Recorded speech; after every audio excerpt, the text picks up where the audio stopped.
নমস্কার সবাইকে। আশা করছি আপনারা সবাই খুব ভালো আছেন। আমরা আমাদের ইজিপ্টের ট্রিপ আজ শুরু করতে চলেছি। আজ ইজিপ্টের দ্বিতীয় দিনে আমাদের গন্তব্য আলেকজান্ডারের শহর আলেকজান্ড্রিয়া।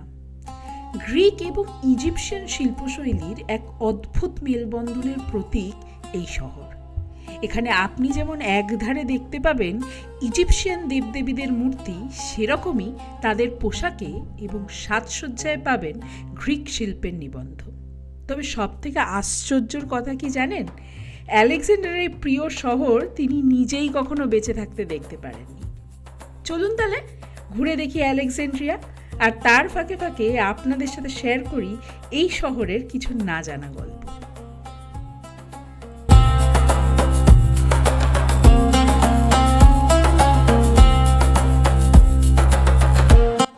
আমাদের এই ট্যুরে আজ আমাদের সাথী আমাদের ট্যুর গাইড ক্যারোলাইন।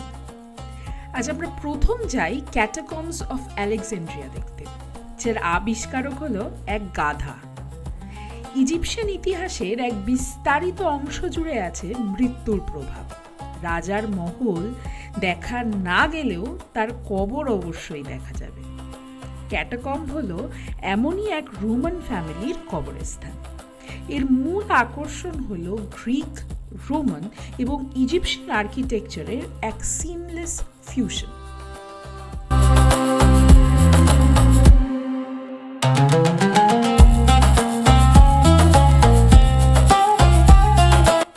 এই ক্যাটাকম্বে আছে এক লম্বা শাফট, যার ভিতর দিয়ে পুলি সিস্টেমে তখনকার দিনে নামিয়ে নেওয়া হতো বডি, আর স্টোর করা হতো ক্যাটাকম্বের ভিতরের রুমগুলোতে। আমরা কাঠের সিঁড়ি দিয়ে নিচের দিকে এগোতে লাগলাম। পাশের পাথরের দেওয়ালের গায়ে হাত লাগলে মনে হচ্ছিল যেন এক টুকরো ইতিহাস ছুঁয়ে দেখছি। এখানে বলে রাখা ভালো, সাথে বয়স্ক লোক থাকলে বা কারোর পায়ের সমস্যা থাকলে নামতে খানিক অসুবিধা হতে পারে। সিঁড়িগুলো যথেষ্ট খাড়া।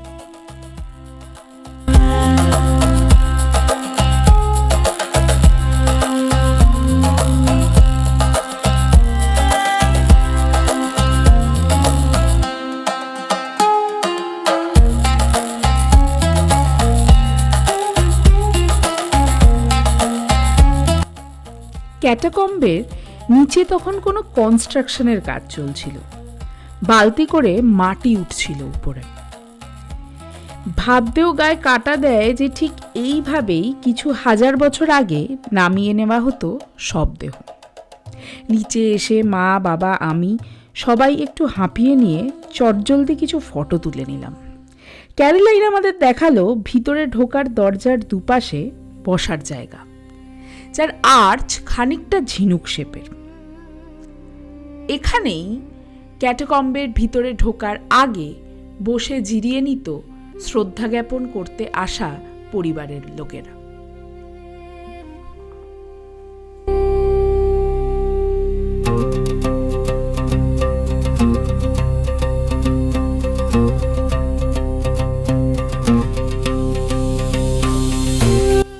ভিড় ঠেলে আমরা আস্তে আস্তে এগিয়ে যেতে লাগলাম ভিতরের দিকে।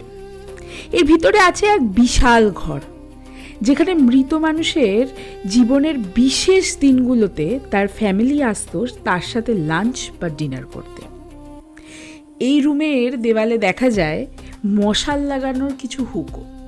3 সাইডে লম্বা বিস্তৃত টেবিল, তাতেই বসতো ফ্যামিলির লোকেরা।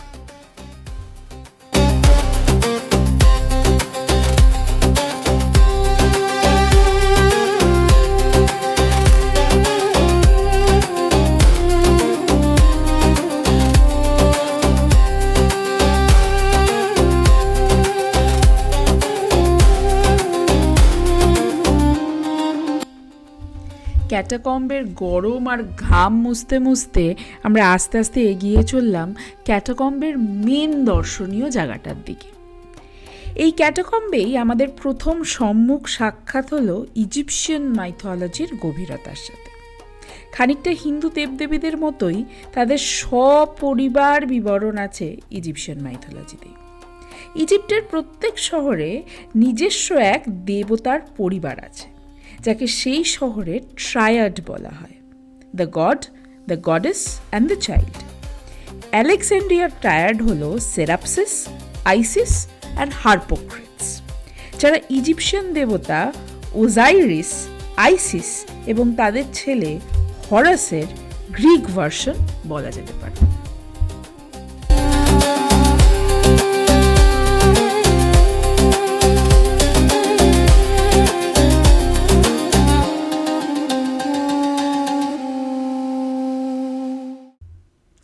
এই ঘরের ঢোকার দুপাশে দেখা যায় দুটো সাপ বা ড্রাগন জাতীয় বস্তু, যাদের গ্রিক নাম অ্যাগাথোডেমন্স। এদের মাথাতেই আবার রয়েছে ইজিপশিয়ান ক্রাউন। ইজিপশিয়ান ক্রাউনটা জেনারেলি একটা গোল যা সূর্যকে রিপ্রেজেন্ট করে, তার দুপাশে প্যাপাইরাস বা লোটাস জাতীয় একটি গাছের আকারে হয়। আচ্ছা, এই ঘরটির উপরেই আবার দেখা যায় দুটো মেডুসার মুখ। মেডুসা গ্রিক একটি নিদর্শন, যা জেনারেলি ব্যবহার করা হয় ইভিল স্পিরিটসদের আটকানোর জন্য।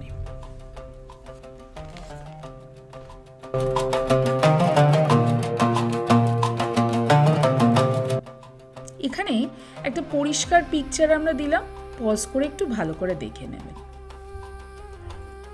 ঘরটি ঢোকার দুপাশে দুটো মানুষের স্ট্রাকচার দেখা যায়, একটি ছেলে ও একটি মেয়ে। এরা হচ্ছে the husband and the wife, যাদের ফেশিয়াল ফিচার্স রোমানদের মতো হলেও তাদের জামা কাপড়ের স্টাইল পুরোপুরি ইজিপশিয়ান। এই ঘরটার প্রত্যেকটা সিগনিফিকেন্ট ফিগার বা ইনস্ক্রিপশনে আমরা ইকুয়ালি ইজিপশিয়ান আর রোমান স্কাল্পচারের মিক্সচার একটা দেখতে পাব।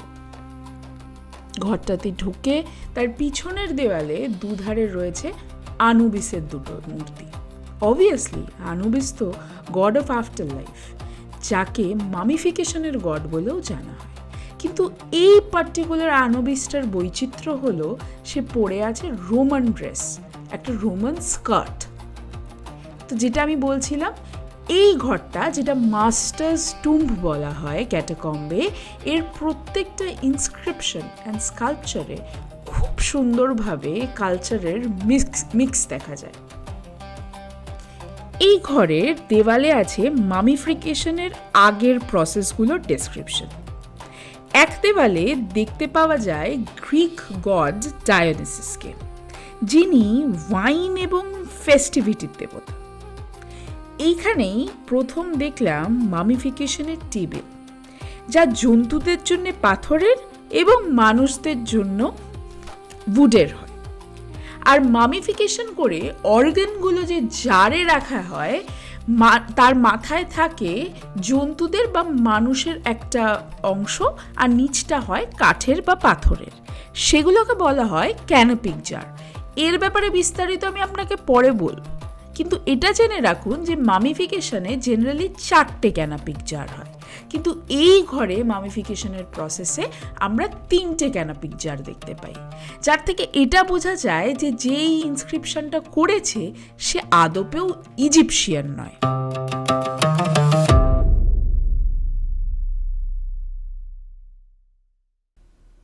এরপর আমাদের শুরু হয় কবরের মাঝখান দিয়ে হাঁটার পালা। কবরের ভিতর কবর, তার ভিতরে আবারও কবর। মানুষের সংখ্যা যত বেড়ে গেছে, এখানে কবরের সংখ্যাও তত বেড়ে গেছে। বছরের পর বছর বিভিন্ন পিরিয়ড, বিভিন্ন রুলার শুধু কবরই বানিয়ে গেছে।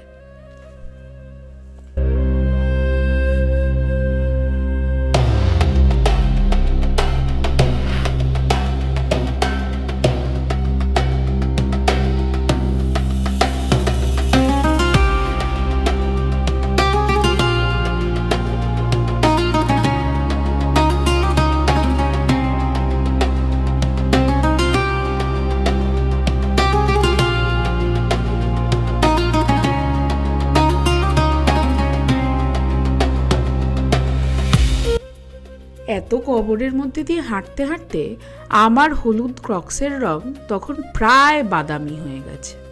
ভাবছি ধুলো পরে মুছে নেব, তখনই আমাদের গাইড আমাদের দিল এক অদ্ভুত চমক। বলছে এতক্ষণ যেটা তুমি ধুলো ভেবেছ সেটা মানুষ পোড়ানোর ছাই। ভাবুন তো, কবরে হাঁটছি, পায়ে মানুষ পোড়ানোর ছাই। মৃত্যুকে ছাড়িয়ে যাওয়ার কোনো জায়গা নেই ইজিপ্টে।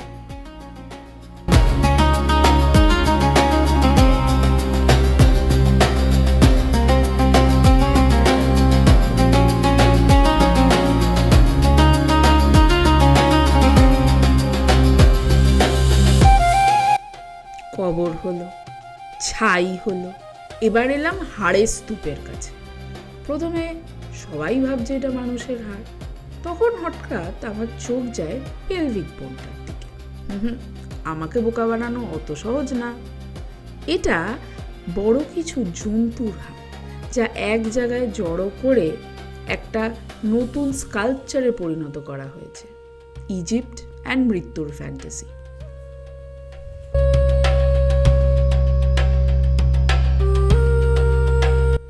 ইতিহাসের চাপে আর ক্যাটাকম্বের নিচের ভ্যাপসা গরমে যখন প্রাণ হাঁপিয়ে উঠেছে, তখন ফাইনালি ক্যারোলাইন বলল, এবার আমরা উপরে যেতে পারি। তো চলো, এবার আমরা গন্তব্য করছি আমাদের নেক্সট ডেস্টিনেশন ইন আলেকজান্ড্রিয়াতে।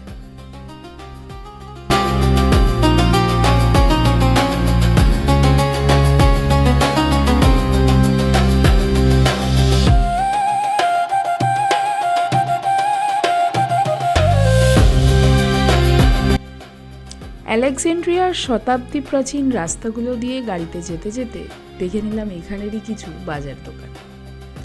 গরমে অতিষ্ঠ নাজেহাল হয়ে আমরা আর পরের গন্তব্য পম্পিস পিলার নেবে দেখিনি, দেখেছি গাড়ির জানলা দিয়ে। পম্পিস পিলার গ্রানাইটের এক ম্যাসিভ পিলার, বানানো হয়েছে এম্পেরর ডায়োক্লেশিয়ানের সময়। তার এক রিভল্টের উপর বিজয় প্রাপ্তির ঘোষণা এটা।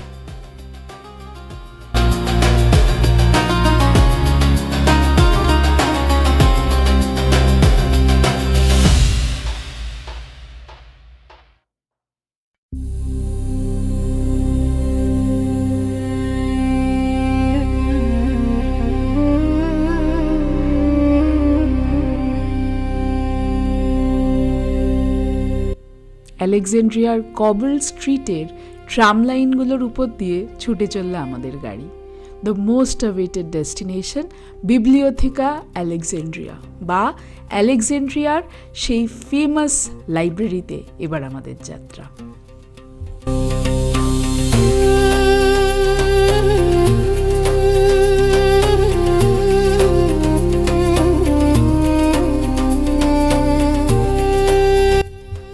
বিবলিওথেকা আলেকজান্ড্রিয়ার জনপ্রিয় প্রাচীন লাইব্রেরির এক মডার্ন সংস্করণ।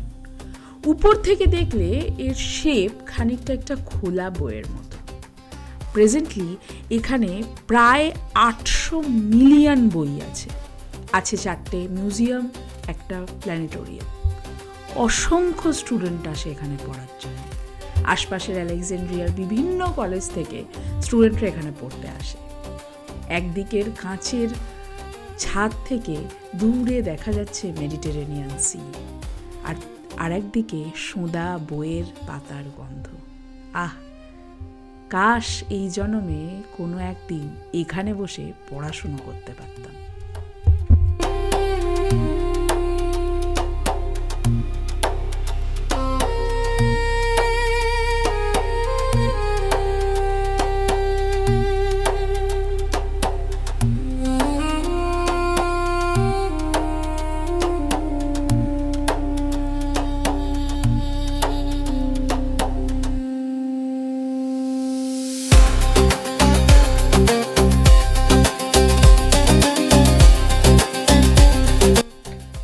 লাইব্রেরিতে আছে টোটাল 11টা তলা, 7টা মাটির উপরে আর 4টে আন্ডারগ্রাউন্ড।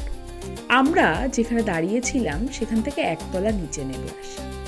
এখানে বিভিন্ন আগেকার দিনের প্রেস মেটেরিয়ালস রাখা রয়েছে ডিসপ্লেতে।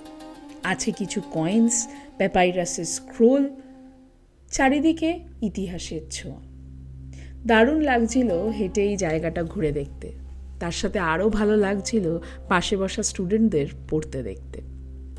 তবে এখানের সেন্টার পিসে যে স্ট্রাকচারটা রাখা রয়েছে সেটা ইসলামিক ধর্মস্থান কাবার দরজার পর্দা। অসাধারণ এক ব্ল্যাক সিল্কের উপরে সোনা এবং রূপোর সুতো দিয়ে বিভিন্ন এমব্রয়ডারি করে লেখা রয়েছে ইসলামিক স্ক্রিপচার্স। কি অসাধারণ দেখতে!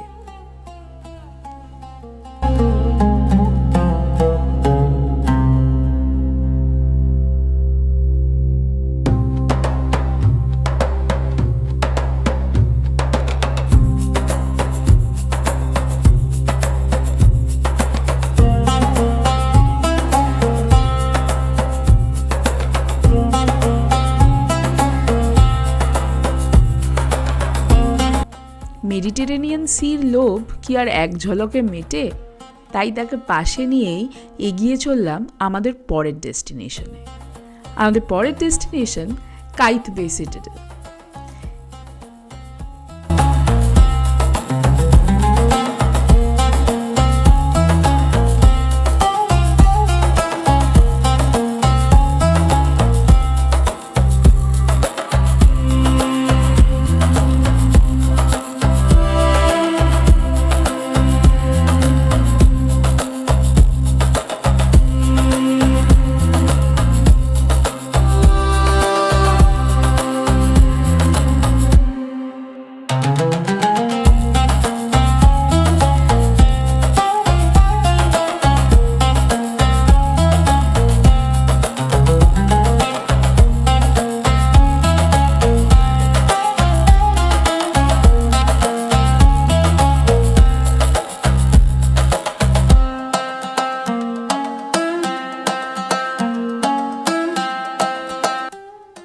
এবার আমরা এসে পৌঁছই মামলুক সাম্রাজ্যের সুলতান আল আশরাফের তৈরি কাইত বে সিটাডেলে।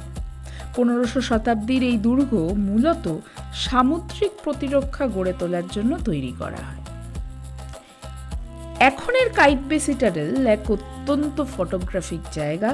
মেডিটেরেনিয়ান সির বিস্তৃত নীলের পটভূমিতে লাইমস্টোনের তৈরি এই দুর্গ খানিকটা ইউরোপিয়ান ফিলিং দেয়। টানেলস, কিছু খোলা ঘর, আর তার সাথে সাথে পাশ দিয়ে আসছে মেডিটেরেনিয়ান সির আওয়াজ। মেডিটেরেনিয়ান সি লুকোচুরি খেলছে আমাদের সাথে। এই দুর্গে মন ভরে আমি এই নীলের পটভূমিতে নিজের নীল জামা পরে প্রচুর ছবি তুলেছি।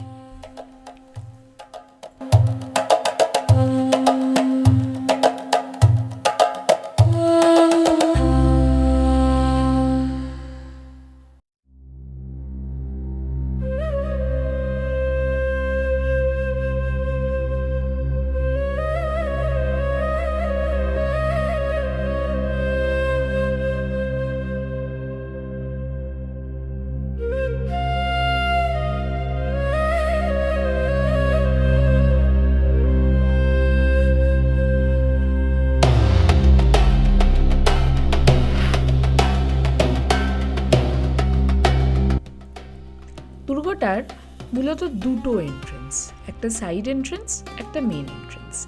সাইড এন্ট্রেন্সটার ভিতরে যা আছে তা আপনারা একটু আগে দেখলেন। এবার আমরা ঢুকছি মেন এন্ট্রেন্সটার ভিতর দিয়ে। দুর্গর ভিতরে আছে প্রেয়ার হল, রান্নার জায়গা, সৈন্যদের জন্য কিছু ঘর এবং সেগুলোকে কানেক্ট করা বিস্তৃত বড় কিছু করিডোর। আচ্ছা, এখানে আপনারা দেয়ালে মাঝে মাঝেই স্ল্যান্টিং কিছু গর্ত দেখবেন, যা মূলত সৈন্যদের উপরে আক্রমণ করার জন্য তৈরি। কখনো বা তীর, কখনো বা গরম তেল এসব দিয়ে এই গর্তগুলোর থেকে আক্রমণ করা হতো। প্রচুর বড় এই কাইত বে সিটাডেল। 3টে মোট তলা আছে। আমাদের গাইড হাঁপিয়ে গিয়ে বলে দেয় যে সে আর এর উপরে উঠবে না। তো আমরাই নিজেরা এরপরে উপরে উঠে উঠে দেখি। উপরের তলায় মূলত আছে সৈন্যদের থাকার কিছু খুপড়ি ঘর, তাছাড়া আর বেশি কিছু নেই।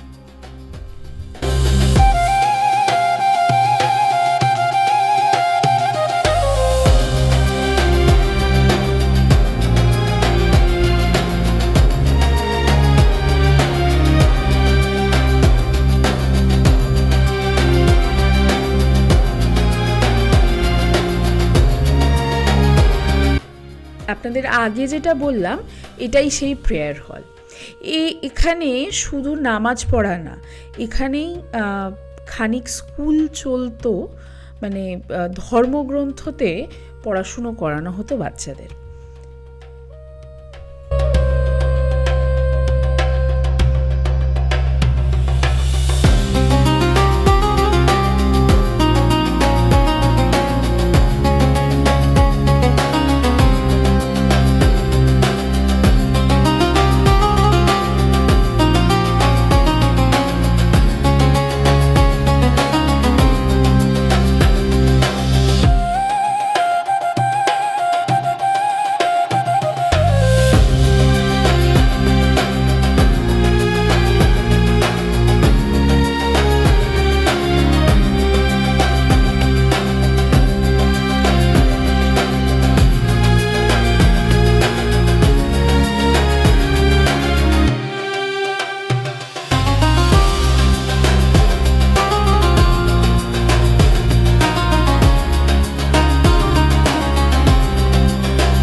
এই বড় গর্তটা সরাসরি খোলে মেন এন্ট্রেন্সের ছাদের উপরে। এখান থেকে গরম তেল ঢালা হতো শত্রু সৈন্যদের উপরে।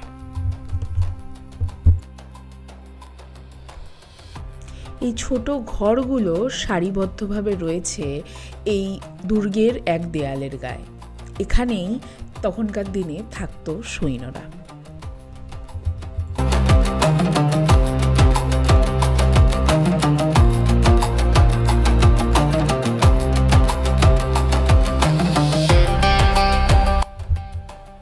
করিডোরগুলো পেরিয়ে ফাইনালি আমরা আসি এই দুর্গর ছাদের কাছে, যেখান দিয়ে আনঅবস্ট্রাক্টেড ভিউ পাওয়া যায় মেডিটেরেনিয়ান সি। বলে রাখা ভালো, এই কাইতবে সিটাডেলের সাথেই লাগানো কিন্তু ছিল ফ্যারোস লাইট হাউস, যেটা আলেকজান্ড্রিয়ার সেই famous ancient wonders of the ওয়ার্ল্ডের মধ্যে একটি লাইট হাউস।